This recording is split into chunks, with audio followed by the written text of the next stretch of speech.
Bonjour, nous inaugurons avec cette vidéo une série de lectures des œuvres de Vladimir Gueté. Tout Français ayant réalisé un chemin de conversion vers l'orthodoxie, ou qui s'intéresse à l'orthodoxie, aura probablement entendu parler de Vladimir Gueté. Né René-François Gueté en 1816, il devient prêtre dans l'Église catholique romaine en 1839, à 23 ans.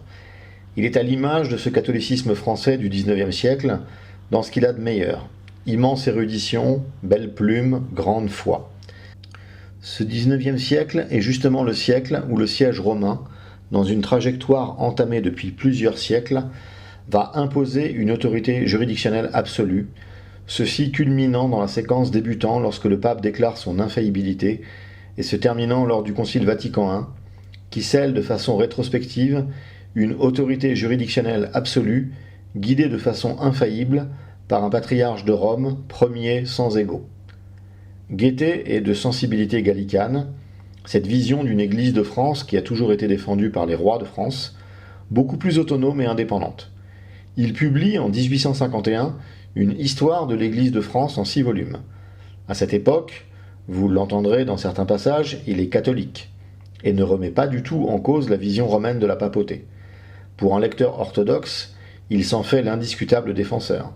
Pourtant, son ouvrage en 6 volumes connaît des difficultés auprès des factions les plus papistes du catholicisme romain, car ils le trouvent trop timide, pas assez papolâtre.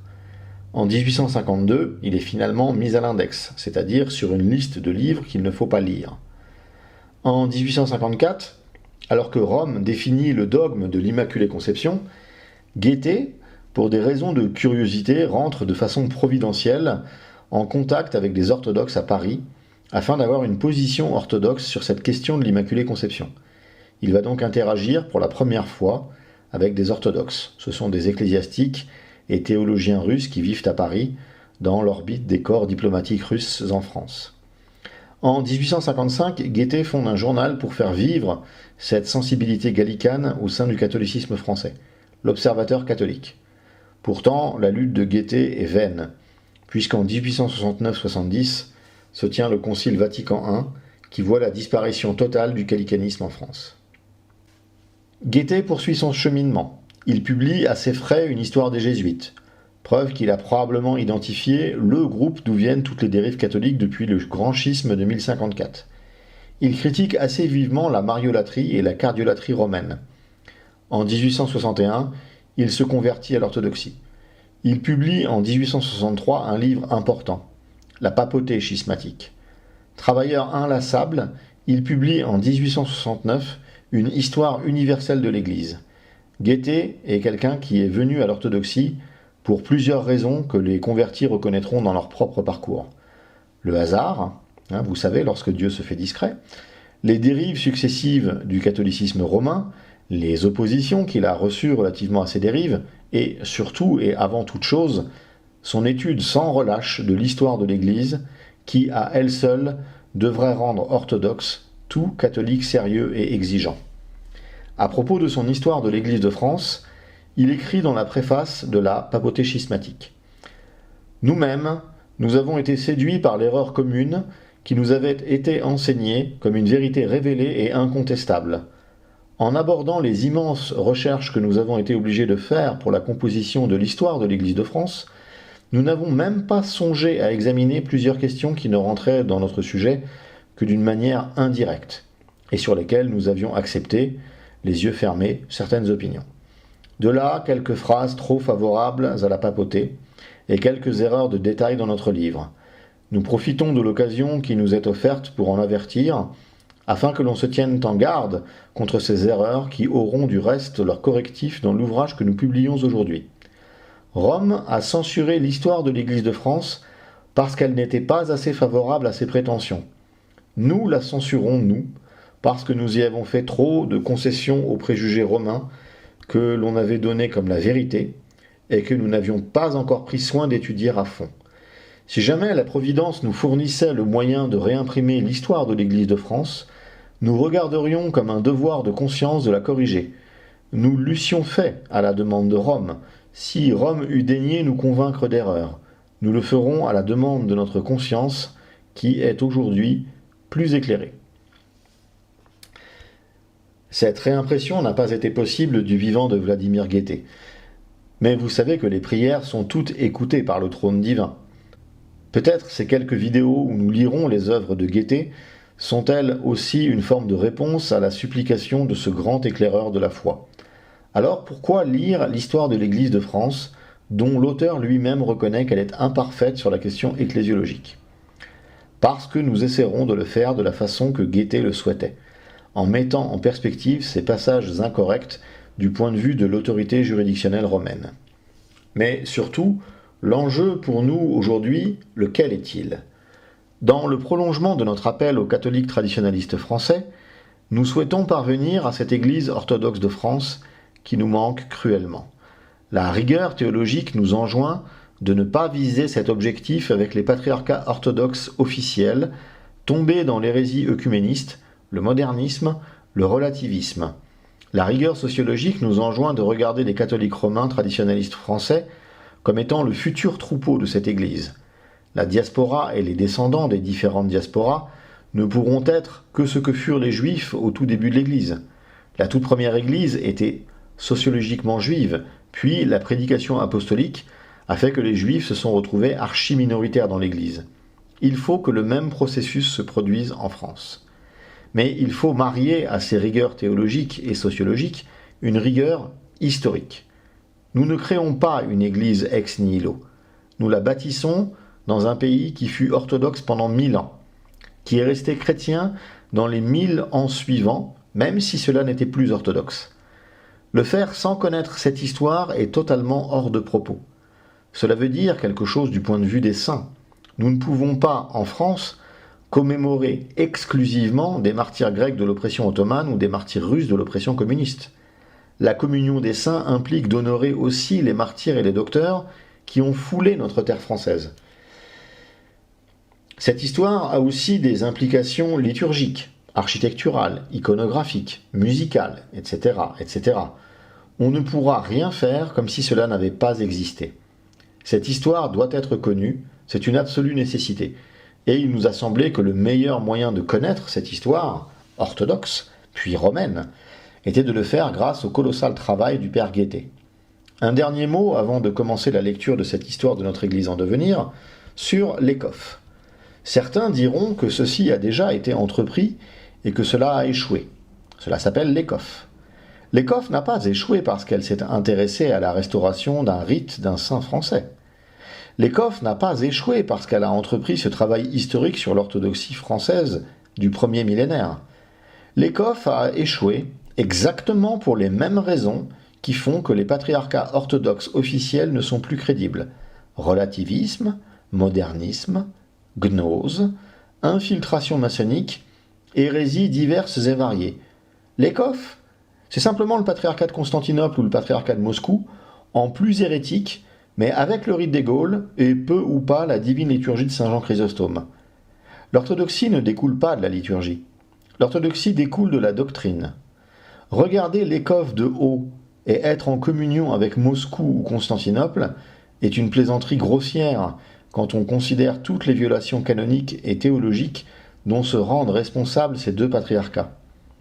La tâche pour nous autres orthodoxes français est donc double: rejoindre un vrai synode orthodoxe, avant toute chose, et travailler à la restauration de cette Église de France. L'Église orthodoxe de France est comme Lazare au tombeau. Aujourd'hui, nous vous invitons, en attendant que le Christ n'appelle sa fille à se lever et à marcher, à découvrir l'histoire de celle qui gémit dans son tombeau. Coup d'œil général sur la période gallo-romaine.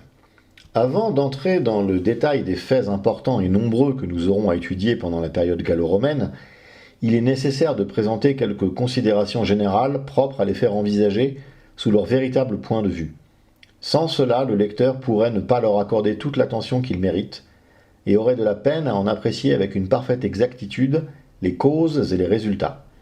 Le christianisme apparut dans les Gaules au moment où Rome, las de ses triomphes, dormait, enivré de volupté, et bercé dans les rêves d'une philosophie qui divinisait le plaisir. Au moment où cette reine du monde tenait enchaînées presque toutes les nations, et en particulier celles qui habitaient les diverses régions des Gaules. Sous son autorité souveraine, le polythéisme régnait sur le monde. Il avait fait dans les Gaules des progrès rapides, depuis la fondation de Massilier, c'est-à-dire Marseille, et les premières invasions romaines. Les colons phocéens avaient apporté avec eux la religion, les mœurs, le génie de la Grèce. En peu de temps, Massilier était devenue une métropole importante. Elle avait vu naître autour d'elle un cercle de colonies secondaires qui avaient adopté ses idées et ses institutions et qui possédaient, comme elle, des écoles florissantes dont la réputation séduisit les Gaulois et leur fit abandonner les sombres collèges des druides. Ces écoles popularisaient parmi eux une langue nouvelle et de nouvelles idées religieuses. Alors Guettet met une note pour préciser que la langue dont il s'agit est bien évidemment la langue grecque. Les succès de Massilier éveillèrent l'ambition de Rome. Elle voulut avoir aussi ses colonies gauloises et parvint peu à peu à former sa province, Provence. Une fois qu'elle eut mis le pied sur le sol gaulois, Rome y accrut rapidement ses conquêtes et ne s'arrêta qu'au moment où César l'eut soumis tout entier à sa puissance. Les Romains étaient trop habiles pour croire vaincu un peuple broyé par la guerre. Aussi, après leur victoire, se mirent-ils à développer dans les Gaules le vaste système d'assimilation qu'ils avaient coutume d'appliquer dans toutes leurs conquêtes. Ils disséminent donc çà et là leurs colonies militaires pour répandre leurs mœurs et pour tenir en respect les populations. Ils changent les démarcations et les noms des provinces pour détruire peu à peu les centres de nationalité. Ils établissent partout l'administration romaine. Les vieilles capitales des peuples celtiques reçoivent des noms romains, deviennent des cités romaines, et bientôt les nobles gaulois deviennent des sénateurs romains. En même temps, on voit s'élever de toutes parts des temples afin de populariser la religion officielle, et des écoles destinées à propager la langue de Rome, qui, aussi bien que celle d'Athènes, fut bientôt plus répandue dans les provinces méridionales que la langue nationale des Celtes. L'ancienne capitale des Édus, Bibracte, devenue Augustodunum, eut ses écoles méniennes qui attirèrent dans ses murs tous les nobles gaulois. Lyon eut son Athénéum et ses joutes d'éloquence. Les écoles des principales cités gauloises rivalisèrent avec celles d'Athènes et de Rome. Ces moyens puissants formèrent insensiblement dans les Gaules une société qui s'habitua à se nommer et à se croire romaine. En présence de cette action incessante de la nouvelle civilisation, les druides combattaient pour leur culte et la nationalité gauloise. Ils parvinrent à former une opposition qui, sans être puissante, résista toujours aux armes romaines, se perpétua longtemps sous le nom de bagaudier et survécut au druidisme lui-même. Les Romains, connaissant le principe de cette opposition, organisèrent contre les druides une persécution qu'ils n'arrêtèrent qu'après avoir immolé sur les côtes d'Armorique les derniers débris de ce corps sacerdotal jadis si puissant. En même temps, le polythéisme établissait de plus en plus sa domination, traînant après lui ses mystères infâmes et les mœurs dissolues de la fausse civilisation qu'il avait dirigée. Mais il ne put s'étendre qu'à la surface de la société, et le druidisme régna longtemps encore dans les âmes. Comme toutes les institutions qui ont longtemps dominé sur les masses, le druidisme y avait fait de profondes empreintes qui ne s'effacèrent jamais complètement. Et il faut avouer que ce vieux culte, au milieu de ses erreurs, avait conservé plusieurs importantes vérités, ce qui peut expliquer son étonnante influence. On doit avoir une idée générale de la religion druidique pour comprendre les obstacles qu'eut à surmonter le christianisme pour établir son règne sur les intelligences et les cœurs, et pour apprécier le travail immense de transformation sociale qu'il eut à opérer dans les Gaules. Le panthéisme semble avoir été le dogme fondamental du culte druidique. La nature entière était Dieu. C'est la divinité qui parle dans la foudre, comme dans le murmure du ruisseau, dans la tempête, comme dans le bruissement de la feuille de la forêt. Les cités, les montagnes, les fleuves participent à l'esprit universel. Tout est remué par une énergie puissante mais occulte, inhérente à chaque être et qui est Dieu. Un être universel qui est tout et n'a pas d'existence individuelle, c'était une idée trop subtile pour le bon sens vulgaire. Aussi chaque action de l'être universel fut bientôt transformée par le commun des hommes en autant d'êtres ou de génies particuliers ayant une existence propre et distincte. Les Gaulois, dits bouquets, donc là il cite un auteur, déifiaient les villes, les forêts, les montagnes. Nous trouvons dans les inscriptions les dieux Némosus, Voségus, Péninus, les déesses Avencia, Bibracte, la déesse des Vauconciens, la déesse de Feurs, ville des Ségusiens, etc., etc. Les Gaulois avaient un si grand respect pour le vent Circius qu'ils lui rendaient des actions de grâce, lors même qu'il renversait leur maison, comme s'il lui était redevable de la bonté de l'air qu'il respirait. » Fin de citation. Il reconnaissait aussi des génies présidant à la guerre, au commerce et aux sciences. Ils s'habituèrent peu à peu à leur donner des noms du polythéisme romain. Voilà pourquoi César dit que les Gaulois avaient les mêmes dieux que les Romains. Une conséquence nécessaire du panthéisme était le dogme de l'éternité du monde et des âmes, qui n'étaient que des manifestations diverses de l'être unique et universel. Aussi, dit Strabon, les druides croient que les âmes et le monde sont impérissables, mais que le monde est soumis à des révolutions dont le feu et l'eau sont tour à tour les agents. Fin de citation. De là leur ferme croyance à l'immortalité de l'âme et à la vie future. C'était pour les Gaulois un dogme si incontestable qu'ils enterraient avec les morts les choses nécessaires à la vie. Ils renvoyaient quelquefois leurs affaires à l'autre monde et se prêtaient de l'argent remboursable après la mort. Il s'en trouvait même qui se jetaient dans le bûcher de ceux qu'ils aimaient pour s'en aller avec eux dans l'autre vie. Outre l'immortalité de l'âme, les druides admettaient la métempsychose. Ces deux opinions, qui sembleraient contradictoires au premier abord, se concilient très bien cependant, si l'on fait attention qu'ils ne considéraient jamais l'autre vie que comme une récompense. On peut donc croire qu'ils ne faisaient passer en d'autres corps que les âmes qui devaient être punies et que leur vice rendait indignes d'entrer dans le séjour du bonheur. Les druides avaient une doctrine affreuse sur le rachat des crimes et sur le moyen dont l'homme devait se servir pour se rendre la divinité propice. C'était, selon eux, par les sacrifices humains. Toute la nation des Gaulois, dit César, est très religieuse. Aussi, dans les maladies, les combats et les dangers, ils immolent des victimes humaines ou font vœu de s'immoler eux-mêmes. Ils se servent pour cela du ministère des druides. Ils croient que la vie d'un homme ne peut être rachetée que par la vie d'un autre homme et qu'il n'y a pas d'autre moyen d'apaiser la colère des dieux. Pour faire ces sacrifices, ils ont de grandes statues, des matières combustibles qu'ils remplissent d'hommes vivants et qui y sont consumés par les flammes. Ils regardent comme plus agréable à la divinité les sacrifices des criminels. Mais faute de criminels, ils immolent des innocents. Fin de citation. Strabon est sur ce point du même sentiment que César. Un de leurs usages, dit-il, était de tuer d'un coup de sabre un homme dévoué à la mort et de tirer des augures de la manière dont la victime se débattait dans les convulsions de la mort. Ils ne faisaient ces sacrifices que par le ministère des druides. On leur attribue encore diverses autres manières d'immoler des hommes, comme de les percer à coups de flèche ou de les crucifier dans leur temple. Quelquefois, ils brûlaient des animaux, jetés pêle-mêle avec des hommes dans une espèce de colosse fait de bois et de foin. Fin de citation.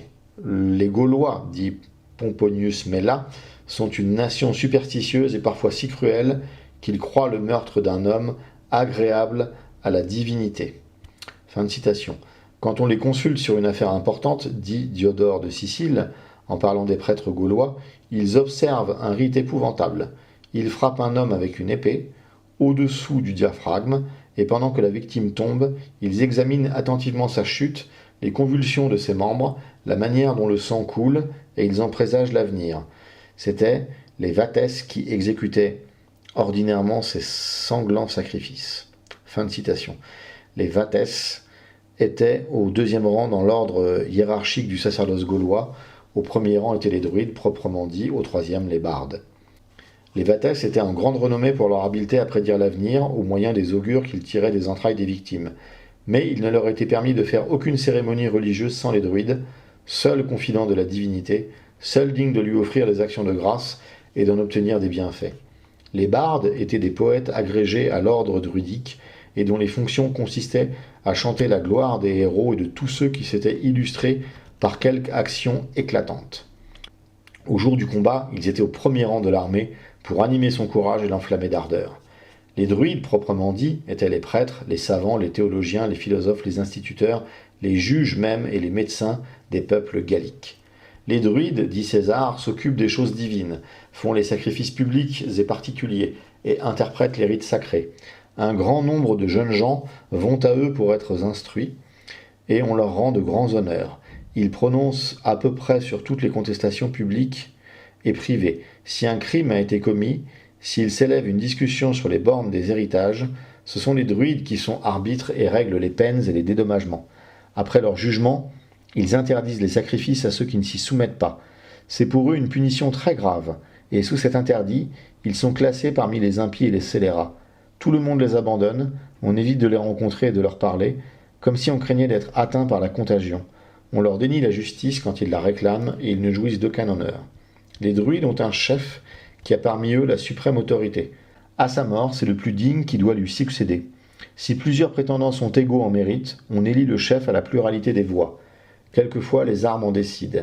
Les druides, dit encore César, ne vont pas à la guerre, ne payent pas de tribut, et sont dispensés de toutes les charges.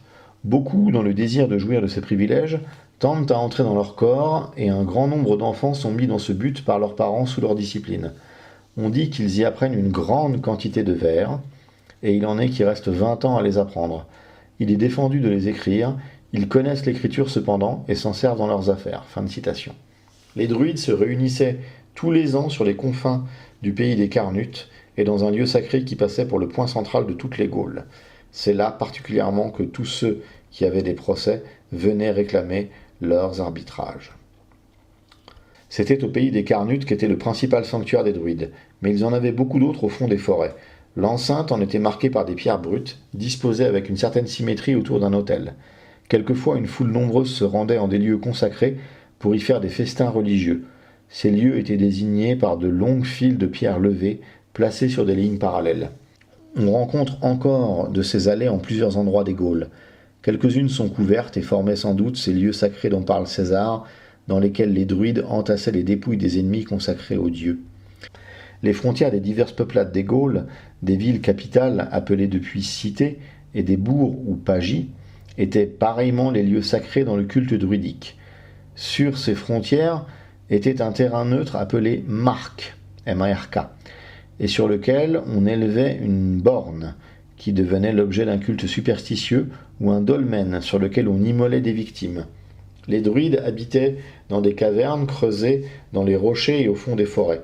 C'était dans ces lieux sauvages qu'ils formaient leurs disciples et qu'accouraient les peuples pour les consulter sur la religion, les sciences ou leurs maladies. Car les druides étaient aussi médecins, et leur remède était certaines plantes auxquelles ils prétendaient communiquer des vertus salutaires par un cérémonial bizarre et des formules mystérieuses. Ainsi, il fallait recueillir le samolus à jeun et de la main gauche, l'arracher de terre sans le regarder et le jeter de la même manière dans les réservoirs où les bestiaux allaient boire. C'était un préservatif contre leur maladie. La sellage demandait, pour être récoltée, bien plus de précautions encore. On s'y préparait par des ablutions et des offrandes de pain et de vin. On parlait nu-pieds, habillés de blanc. Sitôt qu'on avait aperçu la plante, on se baissait comme par hasard, et glissant sa main droite sous son bras gauche, on l'arrachait sans jamais employer le fer, puis on l'enveloppait d'un linge qui ne devait servir qu'une fois. C'était une autre cérémonie pour la verveine, mais la plus magnifique était pour la récolte du gui de chêne, que les druides appelaient d'un mot qui signifie « guérit-tout ». Le gui vient rarement sur le chêne dont l'écorce est trop dure pour être pénétrée par ses radicules. À cette rareté qui le mit en grand crédit, se joignit la vénération dont le chêne lui-même était l'objet. Les druides avaient pris leur nom de cet arbre, habitaient des forêts de chênes et n'accomplissaient aucun sacrifice où le chêne ne figurât. On cherchait le gui avec grand soin dans les forêts, et lorsqu'on l'avait trouvé, les prêtres se rassemblaient pour l'aller cueillir en grande pompe. Cette cérémonie se pratiquait en hiver, à l'époque de la floraison du gui, lorsque la plante est le plus visible et que ses longs rameaux, ses feuilles et les touffes jaunes de ses fleurs, enlacées à l'arbre dépouillé, présentent seule l'image de la vie au milieu d'une nature stérile et morte.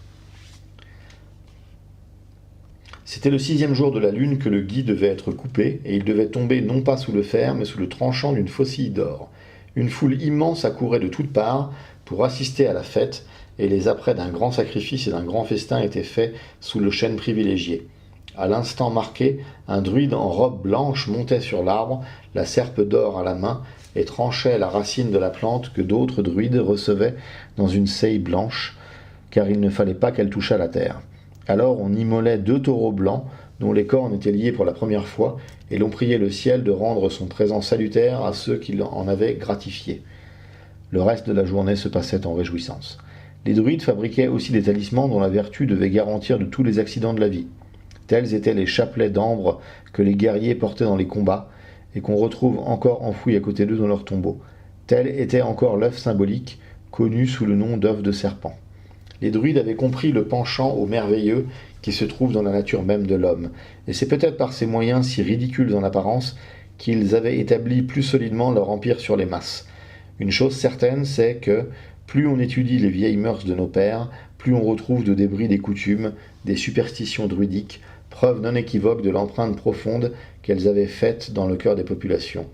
Outre les vérités importantes conservées dans le druidisme, on ne peut contester qu'il ait largement développé ce sentiment religieux qui découvre à l'homme l'action divine dans les phénomènes de la nature et de la vie. C'était une conséquence nécessaire du panthéisme, doctrine absurde en elle-même, vrai athéisme pour le philosophe, mais qui ne peut produire dans les peuples incapables de le saisir en lui-même qu'un fétichisme plus ou moins grossier.